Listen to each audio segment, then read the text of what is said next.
There are 4 common mistakes you should absolutely avoid when dealing with back pain. Let's go through each of them now. I'll explain them to you using Ina as an example, and we'll save the most serious mistake for the very end. We'll start with mistake number 1. Mistake number 1, the step position. Ina, please show us what the step position is. There are often special cubes for this purpose, or you can use an appropriate chair. Patients are advised to recline back on their back and elevate their legs in this specific manner.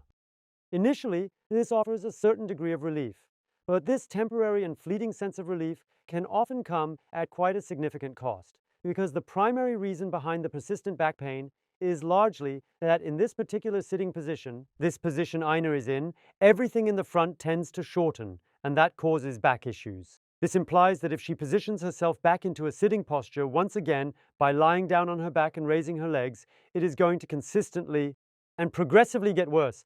Absolutely never make mistake number 1. As for mistake number 2, could you please kindly stand up for a moment? The prohibition is frequently mentioned against hyperextending backwards. This means pushing the hips forward, moving the groin area forward, and then leaning the torso back. Why is it being banned? It's biomechanically completely incomprehensible because only through this backward hyperextension, thank you, sitting, bent forward, balanced forward. So if you stick to this guideline, follow this rule not to overextend backward, which is why it was stated, because overstretching backwards causes pain. But those are the pains that indicate you need to do it, not the ones that indicate you shouldn't do it. In that case, you will never be able to get rid of this problem. The third thing you should definitely not do if you're experiencing back pain is please go down to the floor, act as if you're going to sleep, and lie down on your side. And how do most people usually sleep? They lie on their side, either fully in the fetal position or perhaps with one leg pulled up in the fetal position. Usually it's done like that. And you must not do that either. Quite the opposite. You should really lie flat on your back, because when you're lying like that, you're back with at least one leg or even both legs in the sitting position, which only worsens the situation even further. So, how exactly should you be sleeping otherwise? Lie on your back, Ina. That's how you should sleep. And if your hip flexor is so tight that you can't do that, you can't lower your legs, then just take a blanket, you roll them a bit, and have your knees a little higher. Maybe now you've got a position that's just about manageable, and 3-4 days later, bring the knees a bit lower until you've reached the point where you can fully stretch out. Then you can transform your sleeping experience into a positive, effective stretching exercise. It really helps to effectively address and eliminate the root cause of your back pain. Now, the drastic mistake number 4 that you definitely should not make when you're dealing with any kind of back pain. Now it's just about muscle training. Ina, please have a seat. It's simply about the fact that still, swirling around in the minds of many patients, doctors, and therapists alike. Back pain is often caused by weak back muscles. Therefore, it is necessary for us to strengthen and train the back muscles. This is a very, extremely serious mistake. Anyone you ask who is a masseur will tell you and confirm that when they massage individuals in the specific area of the lower back muscles, that it's all about hard tension, that these are thoroughly trained and heavily overstrained muscles. Can't get any stronger? Why do they become so strong?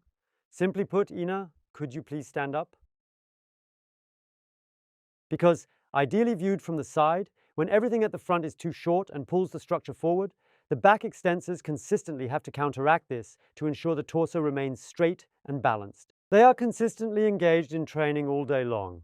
If this area is already strong and well developed, what's the actual benefit of adding even more strength training exercises? The opposite happens because when the tensions pull forward here at the front and even more force and tension come in at the back, it puts even more pressure on the discs.